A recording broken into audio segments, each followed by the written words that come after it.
Oke.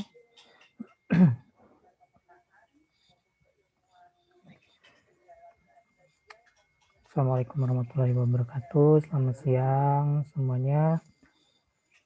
Eh, Perkuliahan kita lanjutkan. Untuk sesi ini adalah manajemen sumber daya manusia. Ya, manajemen sumber daya manusia. Setelah terakhir kita sudah bahas mengenai proses rekrutmen dan seleksi. Ya, rekrutmen seperti apa, penyeleksiannya juga seperti apa, gitu ya. Nah, sekarang setelah seleksi, maka kita melihat adanya satu orientasi dan penempatan si SDM ini mau ditempatkan pada posisi apa, gitu ya. Nah, terutama untuk yang di sistem informasi ini berdasarkan BNPT-nya terdapat sekian banyak posisi yang berkenaan pada sistem informasi, bidang sistem informasi ya. Baik teknis atau maupun non teknis, manajerial gitu ya. Nah, untuk yang teknis erat kaitannya dengan tentunya hal-hal teknis, sedangkan untuk yang sisi manajerial ini ada staf yang non teknis tapi berkenaan atau bersinggungan dengan bidangnya sistem informasi. Oke, kita lihat yang orientasi dulu. Yang orientasi ini merupakan satu upaya pelatihan dan pengembangan bagi karyawan yang baru, yang memperkenalkan perusahaannya, jabatannya, kompetensi, job deskripsinya apa, kelompok kerjanya bagaimana, dan yang lain-lain. Ya. Nah, ini di awal memang untuk yang baru, untuk perusahaan yang memang dia punya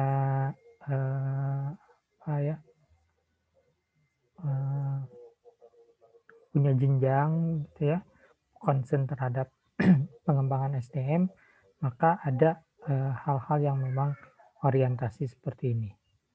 Nah, berbeda kalau misalkan perusahaan itu perusahaan yang kecil, biasanya dia loncat proses ini. Jadi yang direkrut adalah orang-orang yang memang ahli di bidangnya, sehingga tidak perlu lagi adanya satu orientasi. Kalau kamu jabatannya ini, maka harus bagaimana, gitu ya. Kelompok kerjanya ini, maka harus bagaimana. Gitu. Nah, biasanya ini diloncat. Jadi cukup merekrut yang ahli, seolah-olah sudah selesai, gitu ya. Nah, kemudian orientasi ini tujuannya adalah membantu karyawan baru menyesuaikan, ya, menyesuaikan baik perannya, kemudian terhadap organisasi dan kebijakannya, kemudian terhadap teamwork, ya, tim kerjanya, gitu. Ini memang orientasi untuk yang di perusahaan besar biasanya kita diajak keliling untuk perkenalan organisasinya, kebijakannya apa, ini dari HRD diberikan kebijakan-kebijakannya, peran-perannya, perkenalan ke masing-masing rekan-rekan dan seterusnya. Ya. Kemudian format orientasinya ini bisa macam-macam di tiap perusahaan. Ya, tergantung situasi dan kondisinya. Nah, hanya saja memang biasanya untuk yang perusahaan besar, kita biasanya diajak keliling, ya, memperkenalkan ini ruangan ini, bagian apa, terus seperti itu, dengan si A, si B, si B, gitu ya. Nah, supaya memang tahu kalau misalkan kita berkepentingan terhadap bagian itu, menghubungi siapa itu sudah tahu tujuannya, ya. Dan dari situ juga kita mengenal, situasi kerja, mengenal kebijakan dan aturannya, serta mengenal kompensasi, ya. Ini, ya. Jadi sudah diprediksi ke depannya akan seperti apa. Kemudian mengenal juga, tentang budaya dari perusahaan, ya. Cara-caranya seperti apa. Ada yang memang setiap rapat harus menyanyikan lagu Indonesia Raya, setiap rapat ada himne, setiap rapat ada, yel-yel, ya. Nah, hal-hal seperti ini yang dibudayakan oleh perusahaan. Kemudian, mmm, mengenal keanggotaan tim, pengembangan karyawan, dan sosialisasinya, itu, ya. Mmm. Nah, di orientasi biasanya kita mengenalkan hal seperti ini, ya, dari mulai sejarah, tapi ini ada beberapa hal yang, kayaknya sejarah tidak terlalu, hanya, mungkin singkat saja cerita bahwa perusahaan ini didirikan tahun sekian gitu ya, oleh si A, si B, eee, produknya ini, kebijakannya ini, terus sampai sekarang labanya ini gitu ya, sehingga nama baik itu, tetap terjaga. Kalau dia tidak dalam performance yang baik, maka dikhawatirkan misalkan ada penurunan revenue, ya, penurunan laba, sehingga itu menjadi, catatan tersendiri, ya. Dan kita diharapkan untuk tetap pada posisi yang naik. Nah, pada masa orientasi biasanya si karyawan, eee, berada pada masa percobaan, ya. Misalkan percobaan 3 bulan, nanti selanjutnya setelah 3 bulan itu akan di, asesmen, dinilai kinerjanya, sikap atau attitude-nya, ya. Kalau, kita berada dalam performance yang baik, maka kontrak mungkin dilanjutkan, ya, atau, ada pengangkatan, ya. Tapi kalau dalam masa percobaan itu kinerja kita tidak memenuhi, apa yang diharapkan dari perusahaan, maka mungkin pada masa percobaan ini selesai, ya. Oke, dan, yang lainnya. Ya. Nah, eee, kemudian hak karyawan ini juga disampaikan pada masa orientasi, ya, mulai cuti, libur, waktu istirahat, ada konselingnya, tunjangan asuransinya, tunjangan pelatihan, pendidikan, dan yang lain-lain. Jadi kalau yang perusahaan besar-besar ini, sudah ada buku sakunya dan ini, disampaikan pada masa-masa orientasi. Nah, perkenalannya ini, ya, perkenalan-perkenalan, kemudian, jabatan-jabatannya, ya. Nah, eee, ada beberapa manfaat yang memang, bisa diambil pada saat masa, orientasi, ya. Yang pertama adalah mengurangi kecemasan, ya, nervous, atau kita mau ngapain-ngapain kalau tidak diperkenalkan pada masa itu, maka kita akan sulit, gitu ya. Terutama untuk yang memang besar-besar, eee, kita sebagai karyawan yang baru, agak repot kita mau ngapain, gitu ya.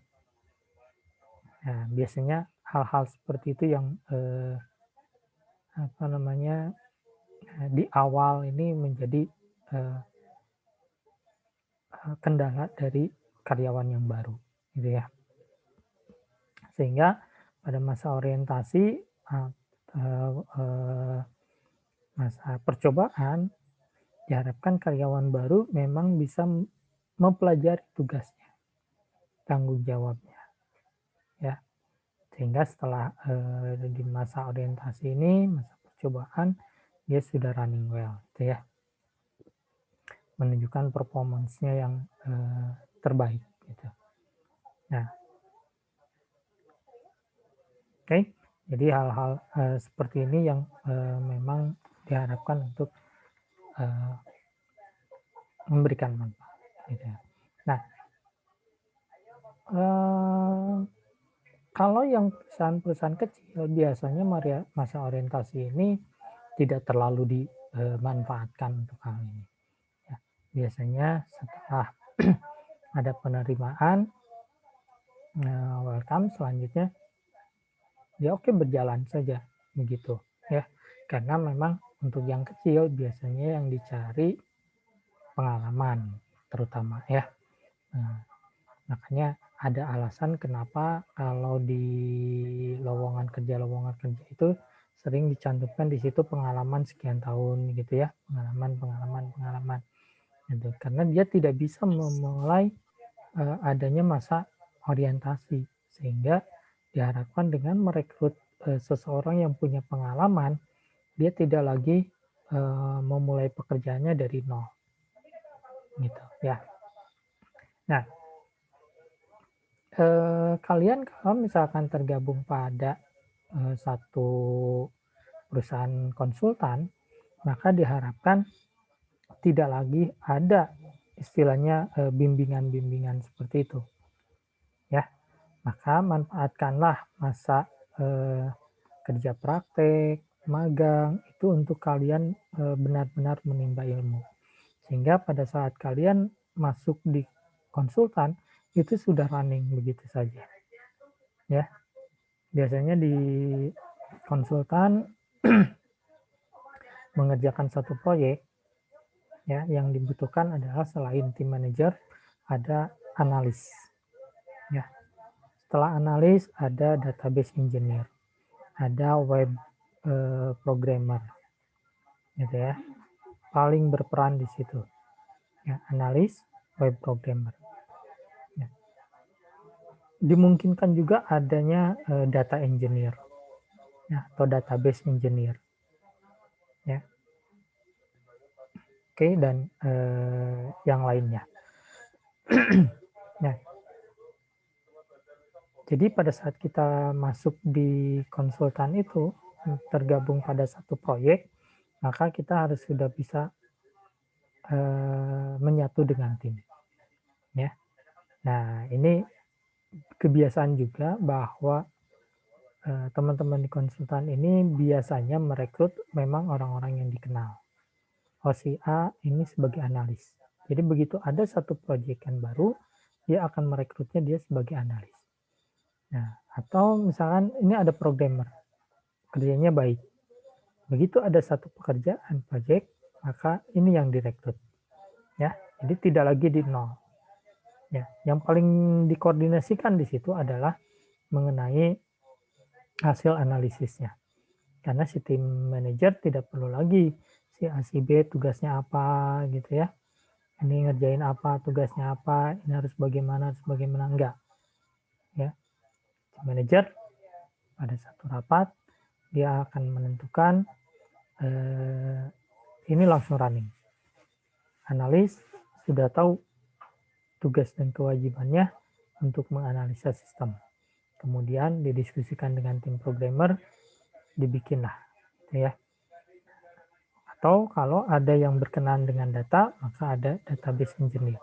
Database engineer ini menerjemahkan hasil dari analisis, ya, dibuatkan satu rancangan database, kemudian didiskusikan lagi, diimplementasikan oleh tim-tim programmer dan tim datanya, gitu ya. Maka dibuatkanlah satu program database untuk menunjang aplikasinya. Kurang lebih seperti itu. Begitu juga yang berkenaan dengan teknis server. Dari tim analis, dia akan merekomendasikan server seperti apa yang memang diperlukan guna menunjang aplikasi yang sedang dikembangkan. Ya, maka si administrator dia harus bisa paham tugasnya apa. Ya, selain setting server, instalasi aplikasinya, setting instalasi database-nya, kemudian di aplikasi itu juga sudah langsung dibuatkan user-usernya, gitu ya. Nah, ini sudah uh, otomatis sudah harus berjalan seperti itu, ya. Oke. Nah, ini juga berkenaan dengan penempatan. Pada saat kita sudah mengetahui kompetensinya apa namanya tim yang kita punya, maka penempatan ini sudah apa ya sudah bisa kita create ya bahwa si A ditugaskan untuk analis, si B ditugaskan untuk programmer, si C ditugaskan untuk administrator teknis server gitu ya. Maka seperti itu ya. Jadi penempatan ini berkenaan pada penugasan ya atau assignment, penugasan ya pada sebuah jabatan yang baru. Apakah dia sebagai sistem analis atau sebagai database engineer atau sebagai programmer gitu ya. Nah, keputusan penempatan ini diambil oleh manajer. Nah, terutama kalau yang di project yang kecil ya manajer tim lah, tim manajer ya. Atau kalau yang perusahaan kecil ada pemiliknya langsung ya oleh pemiliknya langsung. Kamu ngerjain apa, sudah langsung ditunjuk. Gitu ya.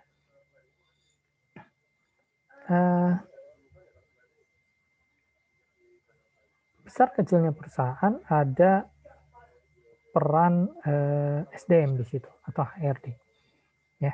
HRD dia yang mengurus kebutuhan SDM ya. Gitu. Si SDM juga berperan ya atau HRD ini juga berperan bisa memberikan saran-saran, bisa memberikan menginformasikan kebijakan, bisa juga untuk konseling dan yang lain-lain ya. Gitu. Oke. Nah, jenis-jenis penempatan ada promosi istilahnya, kemudian transfer, demosi. Kalau promosi naik tingkat, ya naik tingkat.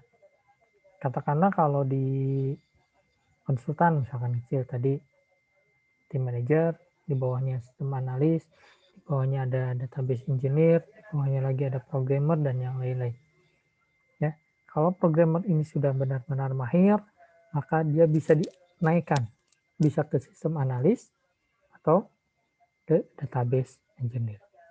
Biasanya sistem analis, ya berdasarkan kompetensinya. Jadi setelah sekian lama pengalaman, si owner harus bisa menilai bahwa ini layak tidak dipromosikan sebagai sistem analis. Ya. Dan posisinya dia di programmer, kita harus rekrut lagi. Gitu ya. Nah,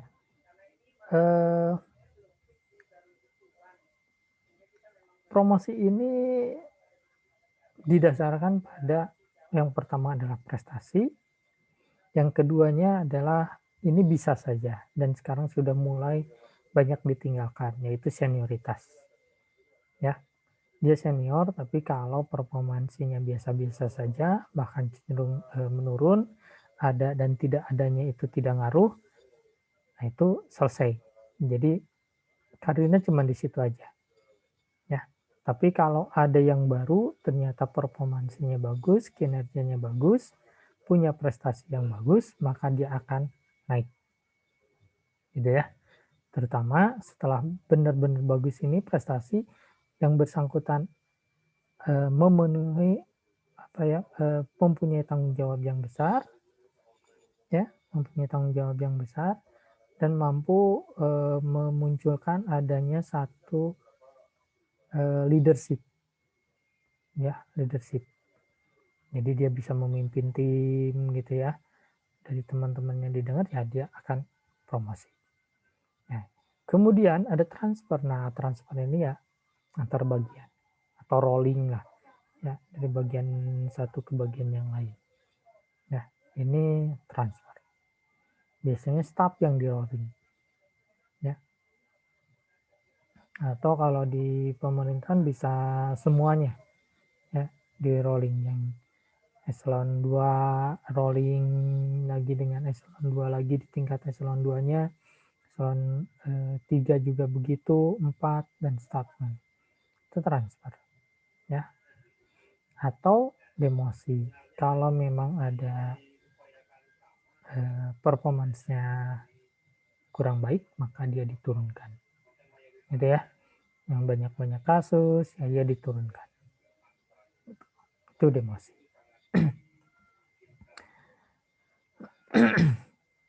Oke, kemudian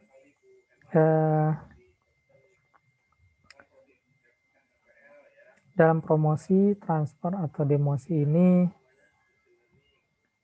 tidak hanya pada karyawan kalau baru sudah pasti ditunjuk di awal, tapi ini karyawan yang memang sudah lama ya, berlakunya sudah lama. Tapi ini tetap juga diinformasikan pada saat orientasi. Ya. Kemudian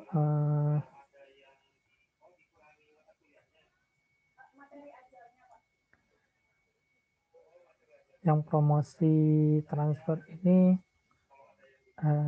memang dilihat juga adanya senioritas, ya senioritas. Kalau si A sudah lama di satu bagian itu, maka dia biasanya yang pertama di rolling, transferkan, gitu ya, di rolling, senioritas. Kalau terlalu lama, maka dia ditransferkan. Oke. Nah, ini referensinya dari Mondi RW 2008, manajemen sumber daya manusia. Ya. Nah, kita lihat memang pada mata kuliah ini dari sisi manajerialnya, ya, manajerialnya. Dan ini mata kuliah ini berkenaan dengan manajemen proyek ya, sehingga kalian bisa paham bagaimana membentuk sebuah teamwork untuk project gitu ya. Oke. Baik, itu yang bisa saya sampaikan. Barangkali ada yang perlu ditanyakan, silakan.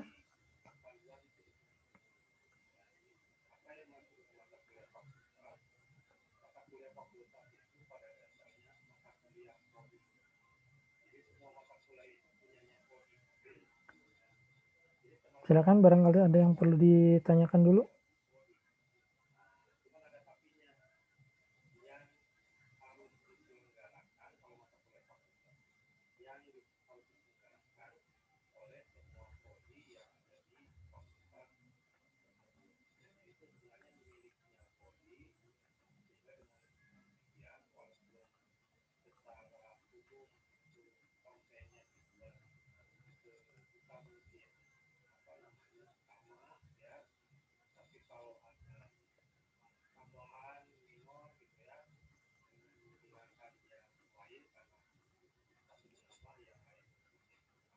Oke, ada yang perlu ditanyakan dulu? Kalau tidak ada, sesi ini saya akhiri. Nanti saya buka room lagi untuk sesi berikutnya. Oke, terima kasih. Assalamualaikum warahmatullahi wabarakatuh.